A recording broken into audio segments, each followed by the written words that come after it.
Hello, everyone. Welcome to Life Out Loud. I'm Junie Moon, your host. I'm thrilled you're here. We're going to have a great show. I'm totally stoked for today, and we're going to have a great time. Before we dive in and I tell you who my special guest is today, well, you obviously know because you signed up, but before I tell you all the juicy details and dive in, I want to give you a little peek into who I am and why I created Life Out Loud. So I am a shadow work facilitator, certified, and a transformational coach. And my mission is to help people get out of their own way, to stop all the sabotaging behavior that limits them and stops them so that they can have a magnificent life. And I work with individuals, I do group work, I have workshops around the country and retreats. So if you're interested at all in finding out more about how to tame your inner critic and live an extraordinary life, you can go to my website, innercritictamer.com. And you can even pick up my ebook, which is How to Tame Your Inner Critic. So that's how to find out more about me. And the reason I created Life Out Loud is, well, it kind of makes sense. I want people to live life out loud, right? And I thought, well, I'm doing some kind of work that makes a difference in people's lives. And I know there's other extraordinary people out there doing the same, walking their talk, leaders of our time, making a difference. And those are the type of people I wanted to bring forth and bring their message out there and add to the mix of transformational tools that I offer. So I pick and choose the coolest of cool and the greatest of great. And today I have Michael Neeley in the house. So let me yay! So let me pull up his bio and tell you a little bit about this amazing person. Michael Neeley is a former professional actor and medieval knight turned author, speaker, host of the podcast Consciously Speaking, and personal development coach. His passion is waking people up. Yes, and he does it by coaching heart-centered entrepreneurs in finding their gift, growing their voice, and stepping into the spotlight in a big way. Michael is a mindset master who mentors people in podcasting, hosting their own summit, social media marketing, and growing their audience. If you have a message or gift itching to get out, Michael's your guy. That's why I brought him here. That's what it's all about, is stepping out and sharing your gifts. Let me minimize this and let me bring Michael to the, yay, there you are. Everyone's seeing you now. Welcome so much to this show. You know, the whole medieval knight and acting, I was so tempted to put on all of my Renaissance gear. And I was going to come on talking like this, and I was going to say, hey, what are we going to do today? And share with these lovely people. But then I thought there would be way too much cleavage, and it would just not serve today's show.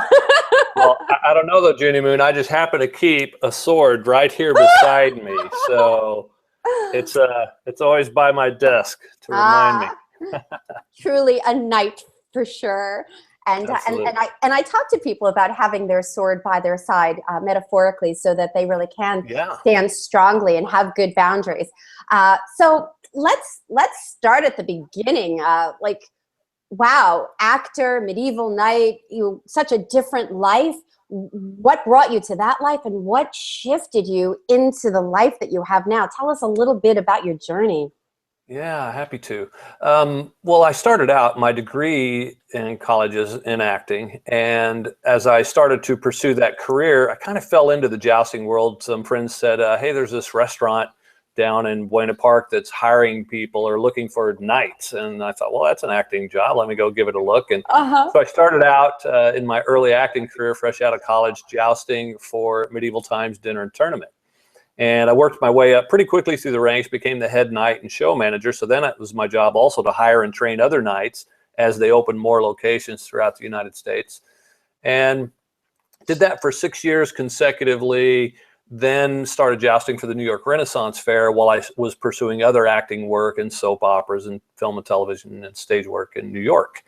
And lived there for 10 years doing that. And then did a couple of big films with very tiny roles and a couple of tiny films with big roles. And then my son was born in Los Angeles in 2002. And I decided I didn't really want to raise him in that LA smog. Plus, the life of an actor can be very like a roller coaster. I mean, you might work and make good money for a month and then not work for 3 months. And so it's really, for me, it felt difficult to raise a family that way. And so left the acting world, moved to Santa Cruz, California, where the air is super clean and beautiful. And beautiful. And yeah, I love it here. Well, you've been here. So Yeah. it's, and then from there, I quite honestly, I floundered a little bit. You know, I was like, if I wasn't an actor, what was I? Because I knew from 4th grade that I wanted to be an actor. And so I started to kind of feel my way around, and I got into the pharmaceutical industry. And while I was there, it was that I started to really formulate a lot of what has become my coaching platform. And well, I should backtrack just a little bit. While I was acting, you know, you have to really study character development. You learn why people do the things they do, because it really helps to, you know, flesh out your character very well. And so I was always into ontology, the study of being, and I did a lot of work on myself, but also in character development for roles. And then while I was in the pharmaceutical industry, it kind of solidified into some concepts around when I became familiar with the double-blind study, which really intrigued me, because the piece behind the double-blind study is that obviously the patient doesn't get to know whether they're getting the placebo or the actual drug. But the other part was that the physician was not allowed to know, thus the double-blind. Yep. And that struck me as very odd, because I thought, well, what does it matter if the physician knows? He's not the one taking the drug. But statistics proved that their expectation had an impact on the patient's outcome. And so I really started to look into that, and I thought, well, if that's the case in medicine, imagine what it is in the rest of our lives.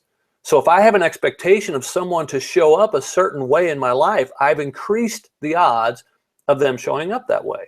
And then similarly on ourselves, if I have these, you know, things that I say about myself and expectations about myself, then I fulfill those. It's like a self-fulfilling prophecy. And so I started to develop my work around how to dismantle those thoughts so that we can, for ourselves, to show up in new ways that we hadn't thought possible. And then also for the people around us to show up differently than we might normally expect. So that's kind of the long route. Okay, there was a lot there. Very cool. First of all, I'm not sure if we discussed this or not when I saw you. We met a few months back at a workshop that I did the acting route as well. Yeah. And that crossroads that I came to similarly to you, where life was happening and choices had to be made and shifting completely. And I'm not going to go into it because this is about you, not about me. But just it's not all about me, even though there are even moments. Though it's all about me. Yeah. Even though I think the world revolves around me, today is about you. But here you were, you know, really immersed in that world and making some really good strides. I mean, you were getting work, you were being seen, you were doing the creative, and then you had the inconsistency of the paycheck and the challenge around that. And then you go into the pharmaceutical industry. That's such a big shift. How was that for you? And then with this understanding of mindset and this double-blind study, how did that affect the pharmaceutical industry, and how the heck did you get to where you are now? Well, yeah, those are great questions. So the first impact that it had with my work in the pharmaceutical industry was the realization that they spent millions, if not billions, I'm sure industry-wide, billions of dollars sending their salespeople to these trainings every year. And they would go away from a training, I would go away from a training being all stoked and excited and pumped about this new information. And then you go out into the field and you really hit it hard. And about 2 weeks later, you're right back into your old habits. And so I also really started to look at that. And I thought, why do we do that? And what I realized as well was that there's this other thing that we do. It's known as the suntan effect. They actually have a term for it. Because it's like going on vacation. You get this nice suntan and you come back all bronzed, and 2 weeks later it's gone. You're back to normal. And so then, as well as in this pharmaceutical industry, I also figured out that this played into other aspects of life. It's like anytime you do some form of personal development, it'll take for a while, but then you go back to these old habits.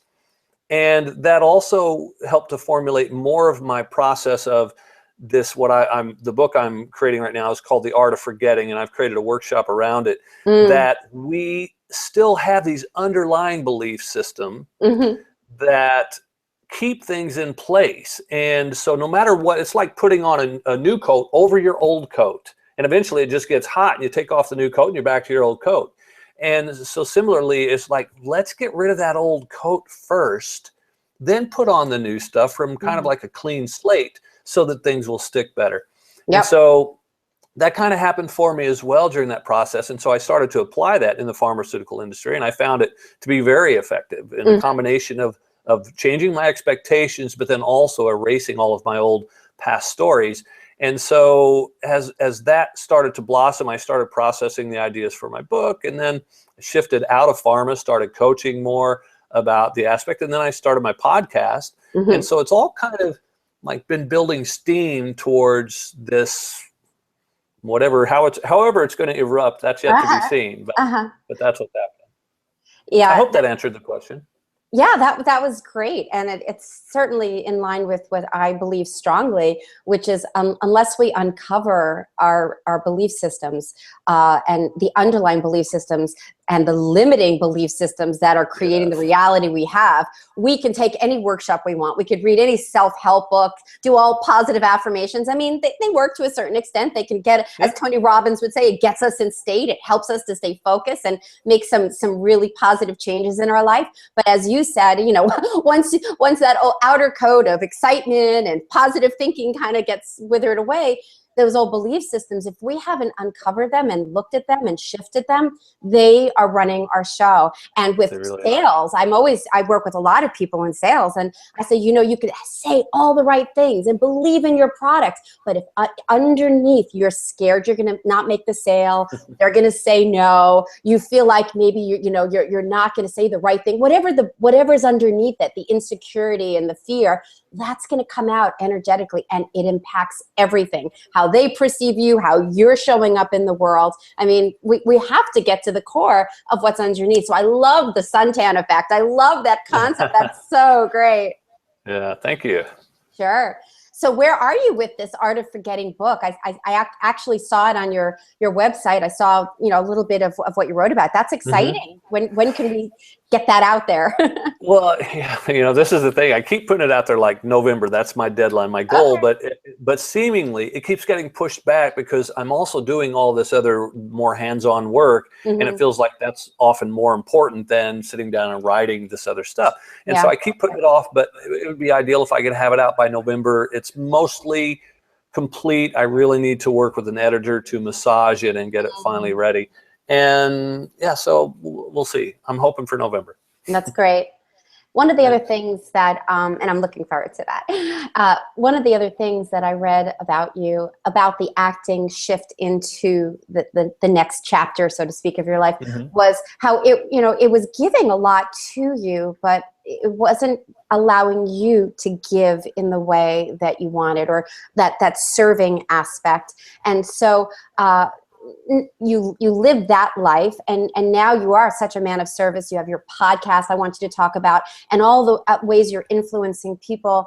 How is that feeling for you? What is that giving to you, and the impact that you want to make on, in the world? How is that evolving for you and evolved for you? Yeah, thank you. Yeah, like I said, I floundered for a while. I felt like I was almost purposeless. Like after I stopped acting, and it felt like acting was my purpose, was to entertain, but also enlighten with the acting that I was doing, and help people just, how great it is to just sometimes escape from everything that is going on for us. And I felt like I was providing that as an actor. And so when I stopped with that profession and was really searching for, how can I be of service? What am I here to do? And the thing that kept coming up again and again was this aspect of sharing about just what I've learned in the world of personal development and ontology, but then also to share with the people that I've met along the way. So I've had such wonderful resources for me, and so with my podcast, to start that, I really just kind of launched it on a whim. A friend that was also a client, I was doing a session with him, and we were really landing on some really cool stuff. And I said, "Do you mind if I record this?" And he was like, "No, let's do it." So I recorded it. And at the end, we played it back and it sounded really good. And he said, "You should launch a podcast." And I'm like, "What's a podcast?" I knew the word, but I didn't know what it meant or anything about it. And 2 weeks later, I had launched. Wow. And yeah, and I did it because I'm like, well, I know so many people in this personal development industry that have so much to offer. I want to help them to get their word out there in a bigger way. Yep. And so I started the podcast, and then I learned more about podcasting, and I relaunched as I learned this whole industry and took it to a much bigger level with Consciously Speaking. And then I started, spreading the word to thousands and thousands of people, helping other heart-centered coaches, entrepreneurs, people like yourself who are really making a difference in the world to get their message out in a big way. And so now I also teach others how to do that, how to grow your audience, how to get your message out there. Because for me, that's the most important thing. There are people here on this planet who are here to change the world. And part of my purpose is to help them find that audience and get it out there in a bigger way. Yep, exactly. So how would you do that for someone? I mean, I hear that you have the skill set, certainly with the podcasts, that industry.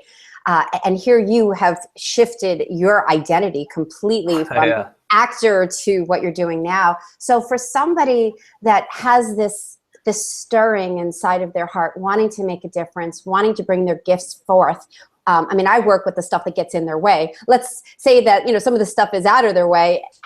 What are some of the steps that you might recommend for people to build the audience, to get their voice out there, to be seen, to be heard, and make the impact that we so want them to make?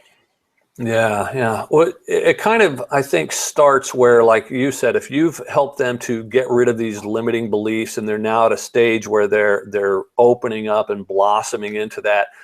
One of the things that I do to start with, if they haven't already figured out their voice, is to help them to find that. So you've probably experienced this with your clients, that they may feel like there's something that they've got that they want to express to the world, but they haven't quite fine-tuned it and figured that out yet and tweaked it in their message. And so I help a little bit with that. And then, of course, if they've already got that down, I really, in this next phase of what I like the most, is to help them to grow an audience. And I'm working on a program right now that I've got developing that I'm toying with the concept of calling it PGM, which is polarize, galvanize, and then magnetize. And the polarized part, I think, is important because so many people are afraid to, as especially heart-centered entrepreneurs, they don't want to turn people off. And so they're afraid to sometimes express fully what it is they want to say or who they are. And I say, to hell with that. Polarize your audience. If it's actually good to have haters, because for every hater you got someone who absolutely loves you. I got to tell you, like years ago, one of my mentors said to me, "If everybody likes you, Junie, you're kissing too much ass." Yes. And it makes so much sense. It's like, to really own who I am and really stand fully in my life. And I've gotten to the point where I really, I care a little bit about what people think, but but mostly I'm like, this is me, I'm out there. But to be able to really stand in what I believe, and the people that show up, they are the ones that I can help. They're the ones that are resonating with my message. They're the ones that have their hands raised and say, that are on my boat or ship or whatever the metaphor would be. So that totally, like, polarization. I love that concept. It makes so much sense. It really does. And there's a practice, though, that's important in that, because so many people, it's just human nature. You want everybody to like you. And especially, I think, heart-centered people, we especially want it more because we want everybody to feel our heart. And so when someone does it, we're like, but please, you must understand. Yes.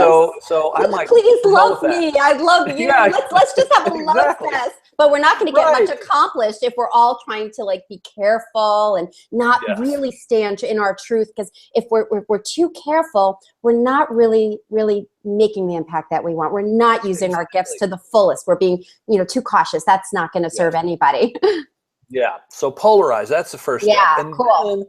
then galvanize. And what's important there is that now that you've polarized the audience, you've got these people who are your devotees, if you will, galvanize them, put together a message that unites. And then from there, the last piece, magnetizes, that once you've done that, you've united them, now create stuff, create your message, your products, your services, whatever you're going to do that magnetizes that audience towards you. And so as part of that program, some of the things that I teach is I mentor people in podcasting. I help them find their voice as a podcast, to create that, to launch it, the whole 9 yards there. I'm also working on other programs to help people launch summits, because that's a good way to grow an audience and to actually further find that audience that you're going to galvanize. And then there's another piece that I'm still working on, which I'll offer at my first upcoming live event, and that will be to then teach people the process of speaking, being engaging on stage. And with my background as an actor, of course, that's one of my genius areas. And so to share with people, like, here's how you now can deliver this in a very strong way to a large audience. That's great. Wonderful. So yeah, it sounds wonderful. I just want to remind everybody that's here live, the chat room's open. So if you have any specific questions for Michael, ask away. And I'm curious, with everything you just shared and all of these golden yummies that you're creating, what do you find is your biggest challenge in staying the course and really getting your work out there? Let's see. I would say one of the challenges that I'm still processing is even fine-tuning my own message. And I feel like I'm an eternal student, so I'm constantly learning about ways that I am in the world, ways that I show up in the world, and ways that I appear to people. But even more so, what I'm trying to tune into right now is really what the people want, what my audience wants. And so that's part of, as I'm going through this process, what I'm trying to do is fine-tune that message and then the delivery of what I create for people, so that I'm truly answering their need as expressed by them, as opposed to just what I think they need. Right. That's so true. You and I we study with a lot of the same people. Yeah. And totally. Messaging is so important. And I was just watching something yesterday, and it was saying how, when we design these programs, a lot of times we think of, well, what do we have to offer? Let's give that skill or that tool to them. But to really know what people are really, what they're really needing, and what they're asking for may not even be what they need, but to really drill down to find out what people need, and then to show up for them. And I hear that that's what you're doing. I mean, you're seeing that people need to grow their audience. People need to get their message out there, and that you're providing those tools for them. So that's quite amazing. And your what were you going to say? You were going to say something. Well, I was just going to say, along with the lines of what you're just talking about there, is that I was reading a book the other day as well, and one of the things that they referenced in this was that Henry Ford had said, if I had asked people what they wanted, I probably never would have built the car. Right. Because the truth is, they would probably say, well, I want a faster horse. But they were thinking horses, but instead he reshaped the question to say, what is it you don't like about horses, that then allowed the development of what became our automobile. So it's really too about asking the right question. So I'm even in that process of learning. I'm laughing a lot right now because I'm thinking you and I just watched the same thing. And it was very, very insightful. It's like, what are people really struggling with? What don't they want? And how to drill down to figure that out. Because if we really know, excuse me, I need to get a tissue. When we really know what's keeping people up at night, and what people are really suffering with, and we know what they're really desiring, then we can go, oh, okay, they don't need the faster horse, they need the better technology. They need to learn how to do the podcasting and the summits and things like that. Michael, that's just so funny. I watched it last night. Isn't it great? That was a good one for me too, because I realized, oh yeah, I think I'm asking the wrong questions. And, and just what we're talking about right now, we know a lot of things. Michael and I have studied, we've grown, we're both actors, we have these skill sets, and we're still constantly learning and adding tools to our toolbox. And that's part of what this show is about, is the learning never ends. Why would we want it to ever end? That continues to help us grow and Oh, expand, yeah. and keeps life so juicy. And so it's great that there are people in front of us that are pulling us forward to show us new skills, and we're able to say, hey, you know, learn how to get your voice out there with podcasting, because you can reach so many more people. So what else would you like to talk about in reference to helping people get their voice out specifically? And then I'll lead us into a couple of other questions. But is there anything in particular about how, you know, some guidance for people that are really wanting to make some next steps, some tangible steps? What might you suggest for them? Well, let me offer this just as just a nice freebie, okay? And it's actually, and I'll be creating a free piece of the online course that I'm creating for podcasting. This will be an element of it. But what it deals with is the fact that podcasting is such a growing industry with over 1 billion downloads month after month now, and it's phenomenal. And podcast hosts like yourself, myself, we're always looking for guests, interesting new guests with a great message to share. So I would say anyone who's just starting out to get their message out there, follow podcasts, look at those that fall into the niche that you are involved in, and reach out to the podcast host and say, hey, this is my message. I would love to be on your show. And you know, do it the right way. Listen to a few episodes at least.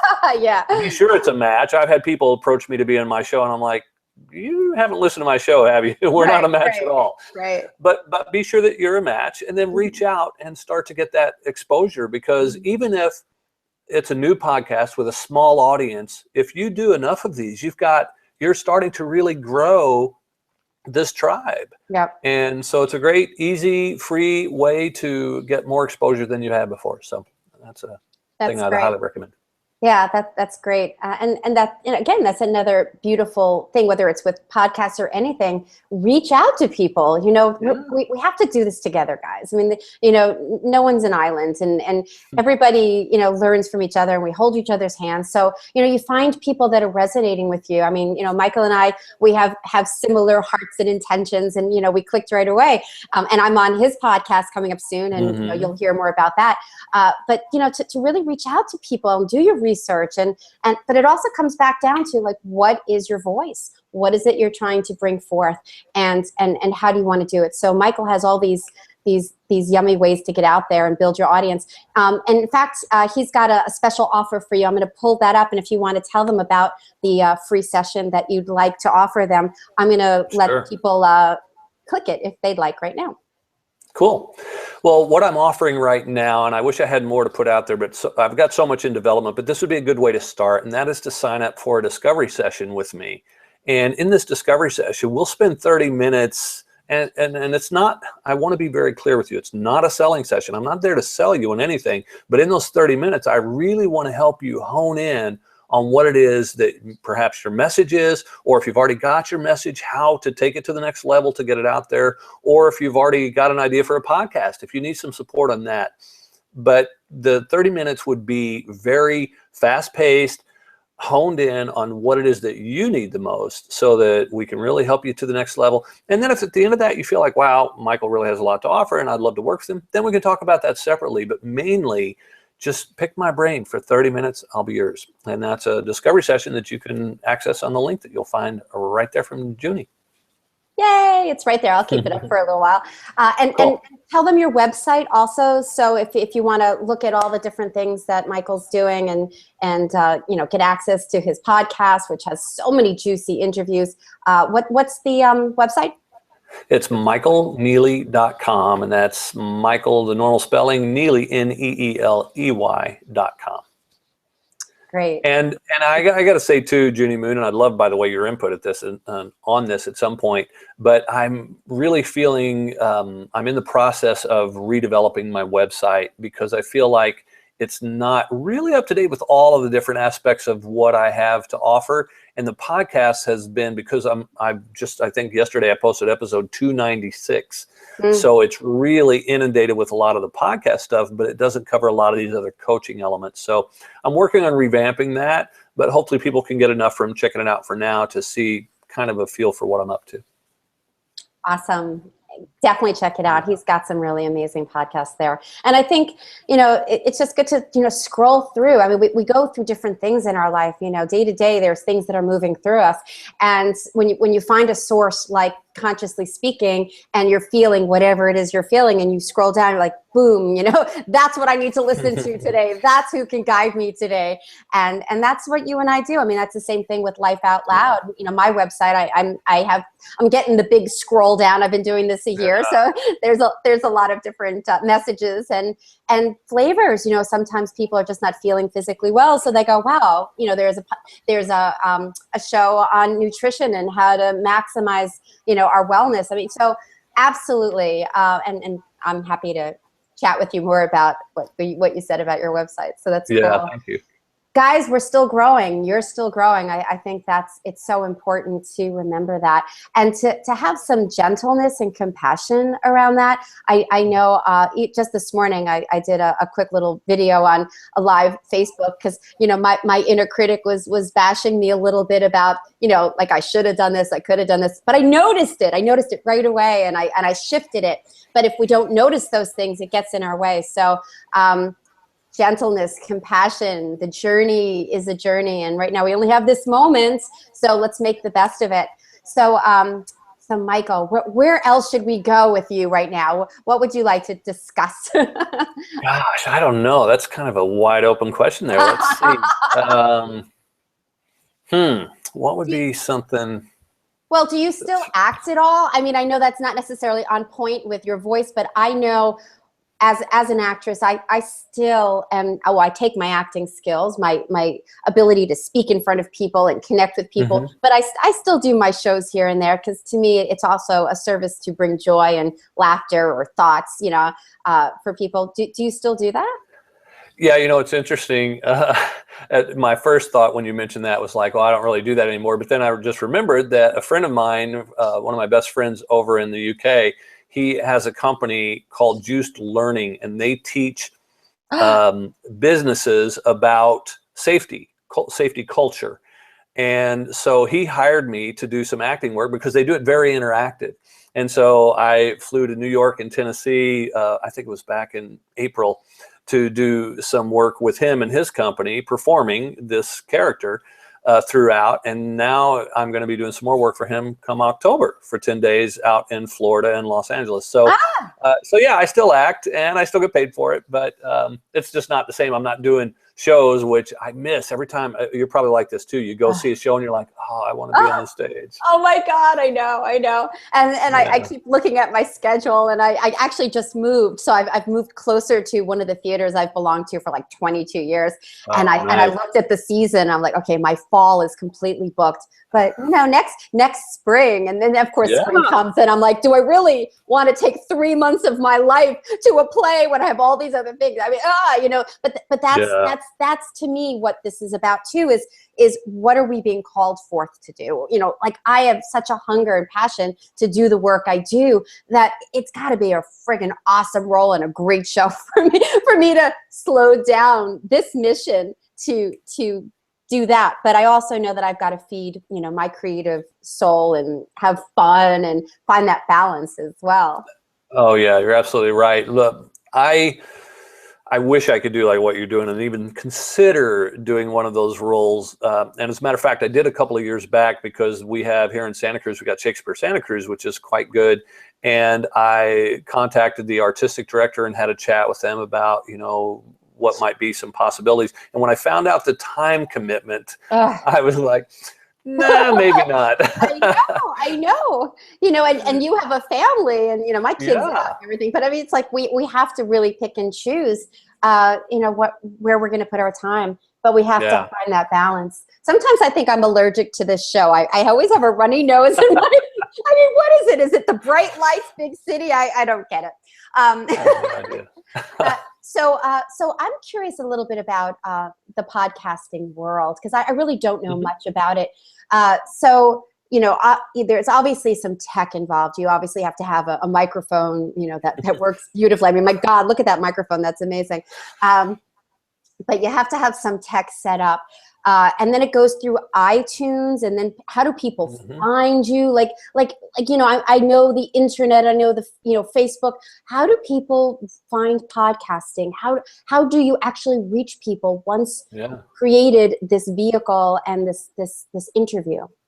Well, I got to say, you asked the right person, because that's what the stuff that I teach. So one of the ways to get into the mechanics of it is, first of all, to understand, I use a hosting service called Liberated Syndication, Libsyn, and they provide me with technology information as to where my downloads are coming from. And so that's the first thing to understand, is what are the sources? And so once dug into that, statistically speaking, I can see that 80% of my listenership is based in iTunes or Apple Core Media, which means they're either listening to it on iTunes on a laptop, or they're listening to it in the podcast app on their iPhone or on some other iPad type of device.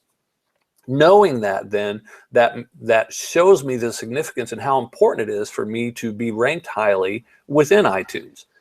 And then there's some pieces in iTunes that there's an element called new and noteworthy. So when a podcast first comes out, for the first 8 weeks, if you get really good downloads and really good subscribership, you will be featured in that.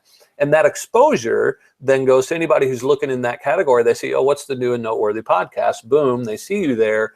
You'll start to get some organic growth that way. And then, of course, I teach about social media marketing, how to get your episodes posted out there so that people will find you, because it's kind of like, almost like I would call it shotgun marketing. You just want to do a blast out there so that it kind of hits everywhere you can, and then see what kind of response you get.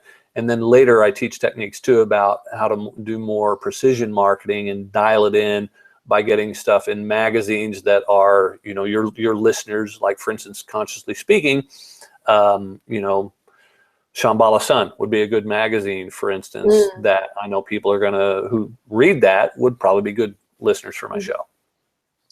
What's the difference? This is going to show my ignorance, but hey, I embrace my ignorance. What's the difference between like blog talk radio or just radio shows and podcasts? And can you create a radio show and make it into a podcast? Yeah, as a matter of fact, a lot of people who use blog talk radio, they take that and then set up an RSS feed, and it translates into a regular podcast. So the initial event is live on blog talk radio, and then the playbacks are available through a situation like iTunes. So it becomes somewhat evergreen. Now, Blog Talk Radio would hate hearing me say this, but I personally don't think that's the way to go for most people, because what you're happening is you're promoting Blog Talk Radio. I think you're better off to just promote yourself. So even though I use Liberated Syndication, Libsyn, nobody's aware of that through playing it on my website or anywhere else. That's kind of like a behind the scenes. That's my platform. I'm not promoting them. And so I'm just promoting myself. And the difference is then my podcast is never live. So I would record it, edit it and post it. And then I start to share the message about it. And the reason I think that's important is, Junie Moon, how busy people are today, and they want stuff in bite-sized chunks, and they want it to fit their schedule. I found that, and I've been on people's shows in Blog Talk Radio, that most people are going to listen to the playback anyway. A very small percentage of the audience actually gets to tune in live. So I feel like, for me at least, I'm better off than to not worry about that live element and just get it out there as quickly as possible with the schedule on a regular basis. That's great. And Consciously Speaking, I mean, you're bringing people that are doing awareness-like work, mindfulness work. I'm curious, who have been some of your biggest influences in your beingness? I mean, you're a business guy, you're helping people, get out there. How did you become you? Who have been your mentors in the heart space? Kind of like the way I ask it when I ask that of my guests is like, what makes up the soup that is me? What kind of soup are you? What are your ingredients? Exactly. So I would say you mentioned one of them. One of the earliest personal development people that I worked with was Tony Robbins. And so I love his work, and I've gone on to do different things, in his work throughout the years. And then I did landmark education. I went through the full curriculum there, learned a tremendous amount, worked with folks like David Data, Gay and Katie Hendricks. So I've studied with some really top-notch folks that have, been a really big influence on my personal development. And so I'm kind of a mishmash of all that. Even, come on, and this is really going to date myself, but for those who may remember Earl Nightingale and his work. Okay, see, I'm even older than you.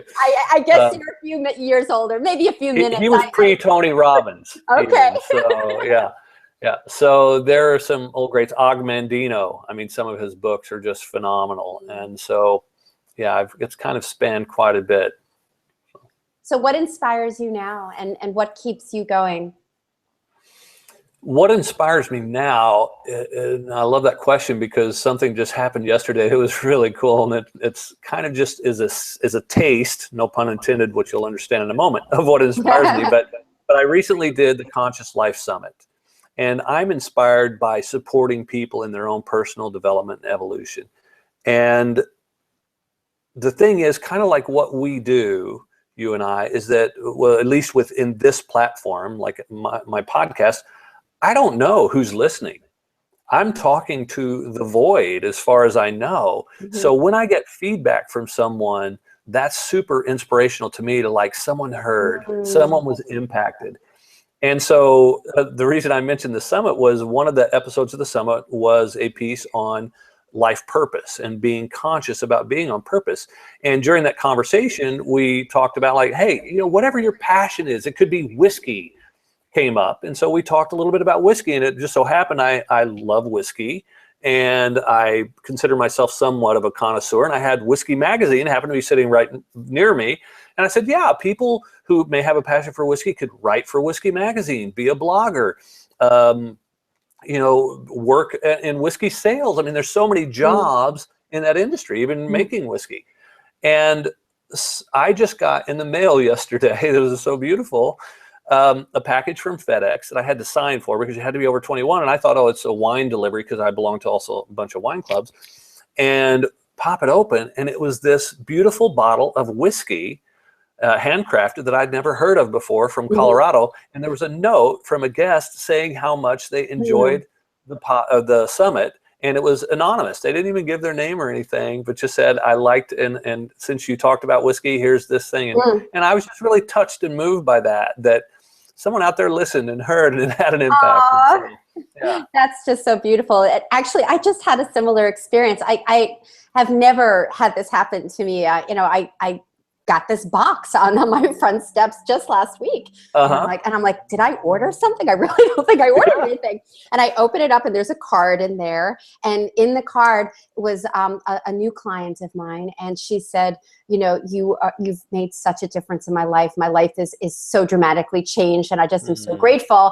And you complimented me on my shirt. I hope you really meant it, because I bought you one. And in the box was the shirt I complimented her on, and I did like it, so that was good. Yeah. That could have been a little tricky, but I really did like it. And and I was just like, oh my God. Now, yes, getting the gift is lovely, but my God, like this person that I've touched, that what I've brought out to the world has shifted someone and touched them in a way. To me, that just made my day, made my week, made a lot. It's just special, very, very special. Yeah, that people would, it touched them enough to go above and beyond. But even, what, quite honestly, and I'm sure you get this too, is just an email from someone saying, hey, I heard this show the other day. It made a big difference for me. Thank you. Just to know that we're having an impact, to me, is just so rewarding. And that's why I do it. And quite honestly, I would do it even if I wasn't getting that feedback, because I believe somewhere in there it's having a good effect in the world. And so that's important to me. Exactly. And I was just thinking also how we're the same Enneagram type. And I'm just wondering, if Ben Saltzman, shout out to Ben, watches this, it's like, look at those sevens, out there in the world and making a difference. And we are, and how lucky we are to have this zest for life and wanting to make an impact in people's lives. So, you know, you're doing it, I'm doing it. There's such great people doing it, and what a blessing. So, anything else you want to share? Because we are at time, believe it or not. I just want to give you some, you know, last words, or you know, anything, any golden nugget that you want to leave with our audience today. Gosh, well, two things I want to do out of that. So one is, I want to first of all say to anybody who's listening that, you know, please take advantage of the discovery call. I want to be of service. That's, you know, my calling here. And so reach out to me. And then the other thing, a nugget to take with you today is, don't believe everything you think. Our thoughts are just, they're like clouds in the sky. They come, they go. Don't believe all of those thoughts that you have, because quite honestly, most of the time, they're not even yours. They came from somewhere else. Let them go, and just be open to possibility and wonder. So I love that. Possibility and wonder. You know, where did we lose that? You know, when we were children, it was all dreams, and when I grow up, I want to be, you know. I think it was Tony that said, when you were a little kid, you weren't saying, when I grow up, I want to be mediocre and not have any power, and to choose what I want to choose, and live a very, you know, small life. No, we didn't do that. We had excitement and wonder. So yeah, that's beautiful. So MichaelNeeley.com. Michael, thank you. Thank you so much. My pleasure, Jenny. For sharing this time. You are amazing. Thank you. My pleasure. All right, everyone. So that's it for today. Thank you so much for being here. Take advantage of his offer. I mean, just 30 minutes of laser focused coaching that can make a big difference in your life. And enjoy this beautiful day. Make the most out of it. And blessings to you all. Take care, everyone.